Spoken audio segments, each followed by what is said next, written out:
Hi, I'm Debbie Foreman. I'm your host of GAPcast. GAPcast has two segments, just so you remember.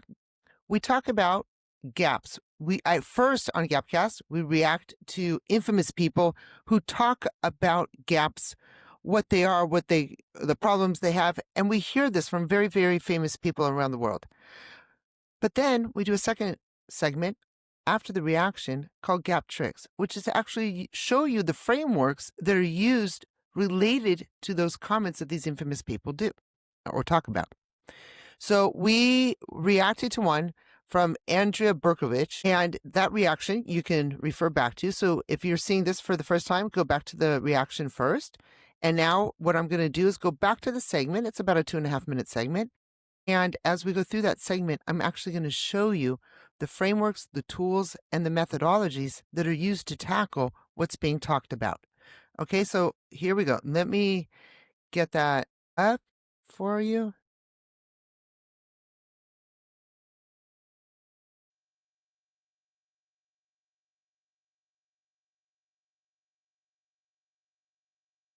All right, here we go.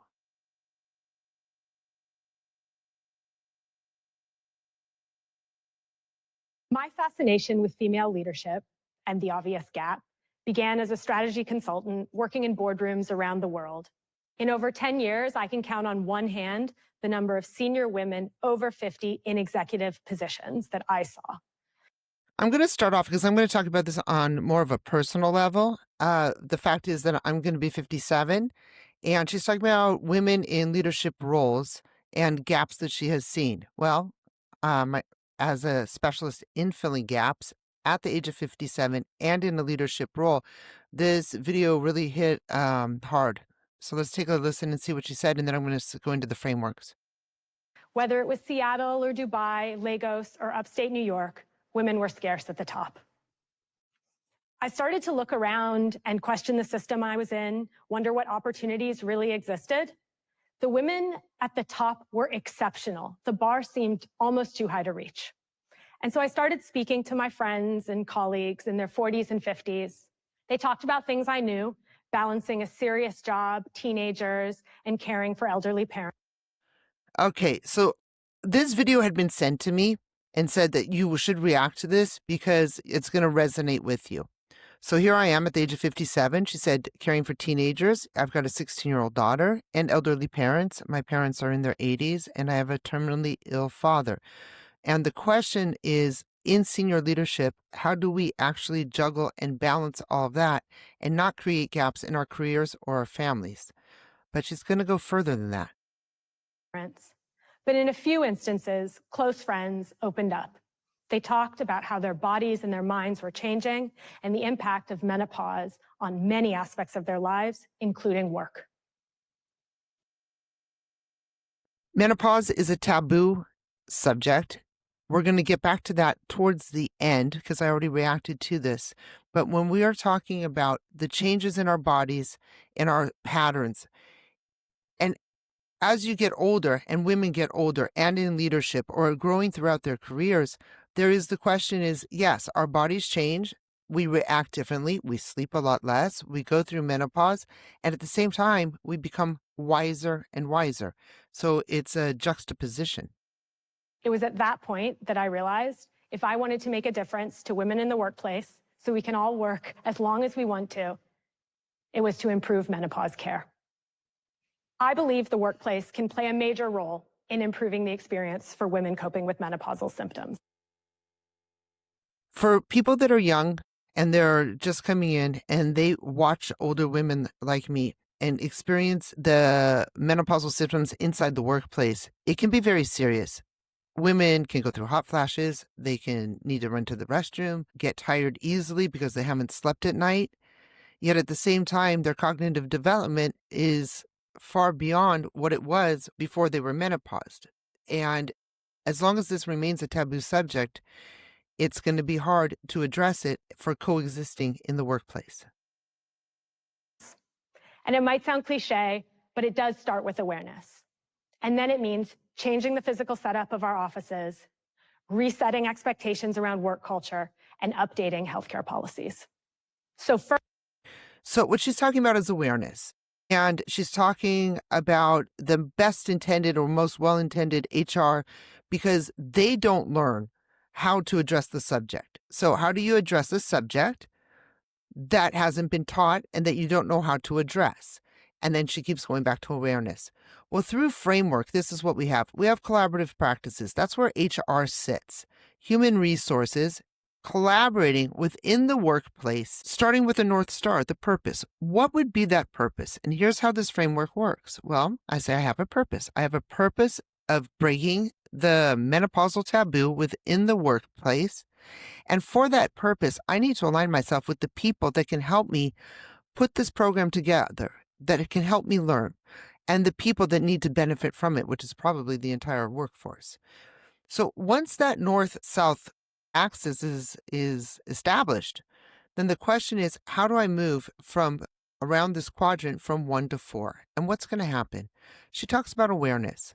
Well, awareness starts, as you can see right here, with mindset. If menopause is a taboo subject, if menopause is not talked about, and if menopause is not addressed, then that mindset will continue being a taboo within the workplace. Now, if you take the purpose of breaking that down into an accessible means for people to co-collaborate through HR, HR is going to work with people that can help get them qualified for bringing that awareness. And as they go through that awareness, through programs, through information, through conversation and dialogue, they establish a path. And that path is, how are we going to make that collaborative practice? Through HR, focus on what our purpose is, the path that is established through that collaborative practice, and then that collaborative practice breaks down into a series of processes. Bring that awareness into preparation. Well, what is preparation? Preparation means that we prepare how we're going to communicate, what we're going to communicate. Well, first what, then how, then to who, the information, how it's going to be developed, and then how are we going to prepare that workforce with HR to prepare multi-generations coexisting together with a new, let's call it a paradigm that's been broken, which is the question of working with menopausal women. And as you go through awareness, through that established path and processes, you prepare for action. And as you implement those actions, you begin to assess. What is being assessed? So you put an assessment together. You've got to be ready for that assessment. And you're going to be assessing what you prepared. Well, that could be as much as information, working together, dialogue, understanding. And then that comes up, now that I've assessed it, do I have the evidence to support that by bringing this dialogue, by bringing this subject, by breaking this taboo within the workforce has provided for a more productive results?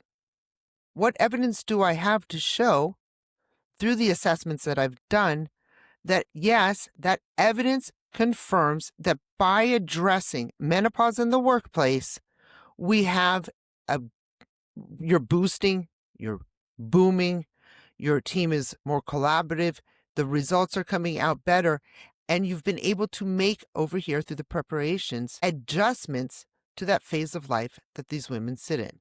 All right, so let's go back here and see what else she has to say. So many societies place so much pressure on women to appear young and happy and vibrant all of the time. All that effort put towards pretending that you're not going through a natural process of aging is a complete waste of time.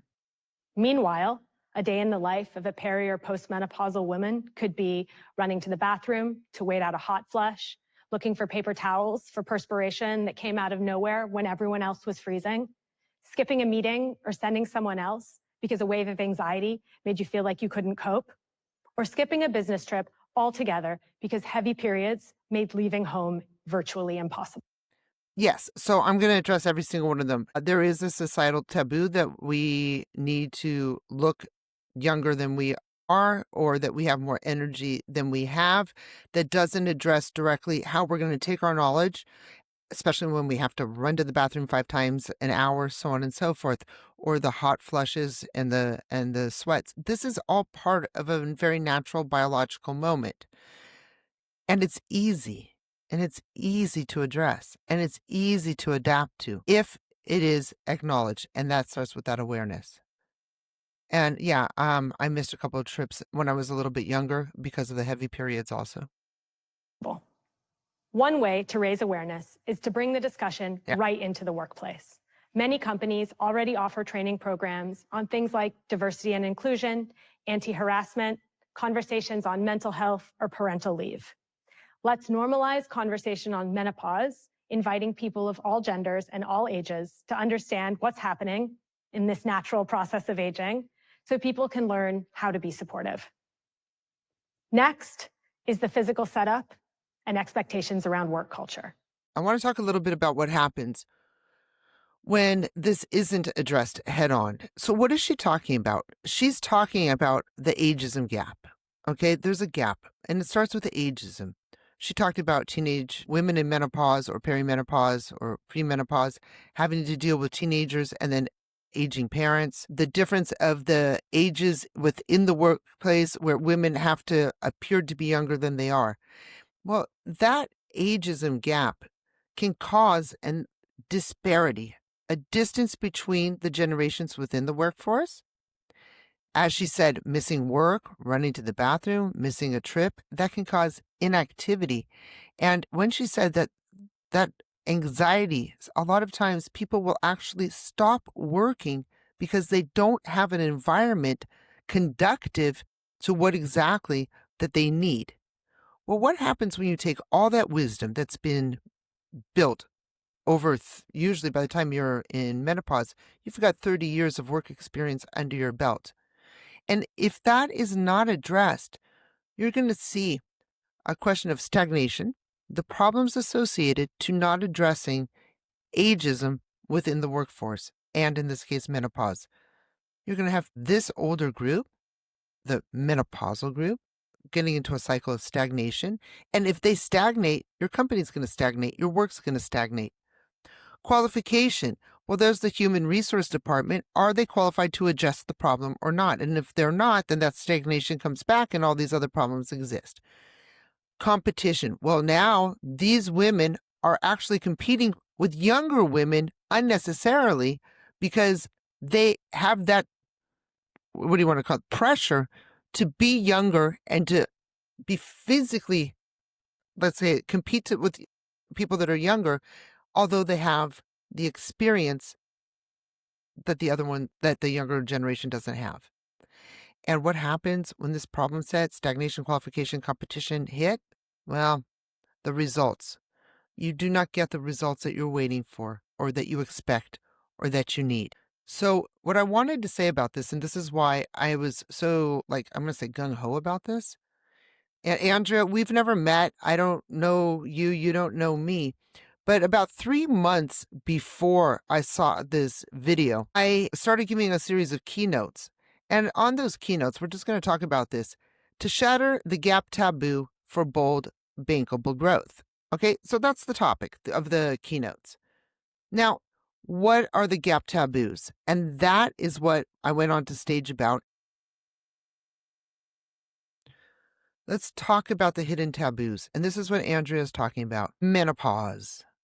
The invisible and the uncomfortable. When any subject is taboo or taboo in the workforce, it becomes invisible and it becomes uncomfortable, and it can often paralyze because it's not discussed. It threatens self-images, and it points out gaps that feel like we're exposing weaknesses when menopause should not be a weakness. It's an accomplishment. You've made it all the way through womanhood to this point. Well, then what happens? It triggers shame. So what she's talking about is this invisible, uncomfortable threat to self-image where a lot of times women feel shame because they're going through the biological. And this is totally workable by going through those 4 quadrants that we just saw. Well, on my keynote, what did I talk about? What was the first item that I said? I said, I'm a walking, talking taboo. And what happens to walking, talking taboos in the workforce? They describe us, they do not define us. And they do not define us because the of all that makes us bigger and bolder and brighter and stronger if we address them head on, systemically, through pathways and processes, the awareness, preparedness, assessment, and evidence. So yeah, there it was, me on stage saying, I'm a walking, talking taboo. I'm menopausal. I'm a single mom. I'm head of household. I'm middle-aged, and I'm a caretaker. Andrea, first of all, thank you for this. Second of all, this is a fixable process. Step number 1, address the taboo head on. Acknowledge within human resources, acknowledge within the company that yes, menopausal women need to have an adapted environment, adapted circumstances. So the first one is to acknowledge it. The second is to address it. Third is to put a collaborative practice together to bring in the awareness. With that, prepare for a program for processes, put that pathway into the processes that are operating, make the adaptations that are required, get the dialogue going, start assessing how you're actually nipping the gaps, the stagnation, the qualification, the competition, the results by actually doing something as simple as this. And then through that, bring in the evidence cycle to show that it worked. It worked. And how do I always say, where do you start? And she was kind of bringing that up, even with the best intended human resource managers, like, where do you start? You start with the first next step. And that first next step is always acknowledging that there is a taboo subject. Shatter the gap taboo for bold, bankable growth and implement frameworks. So, Andrea, I'd like to thank you so much for doing this, for bringing this up. I hope that this sheds a light onto human resources, that there's a pathway out there. And as a almost 57-year-old woman, it makes me very happy to see that for myself, that I can just go out on stage and say, I'm menopausal. I'm single. Yeah, I've had to make a lot of adaptations. For me, I don't get the hot flashes. What gets me the most is the insomnia, which makes me tired. And if I don't adapt to that, then that stagnant cycle starts. Am I going to be stagnant at this point in my career? No, I'm going to keep growing because I'm going to keep addressing that. So if you're new here to the channel, like, subscribe, comment, do the finger crawl across the keyboard. Let us know what you think about this. Tell us. I'm really curious. Send me some comments. Who out there is in HR? Who is dealing with this? Has anybody addressed this? Or are you a menopausal or perimenopausal or premenopausal woman that is desperate to have an adaptation within the workforce? Let us know, let us comment, and let's create a community on this so we can open the dialogue and shatter this gap taboo. Thank you for being here. This is GAPTRIX. I'm Debbie Foreman. See you on the next one.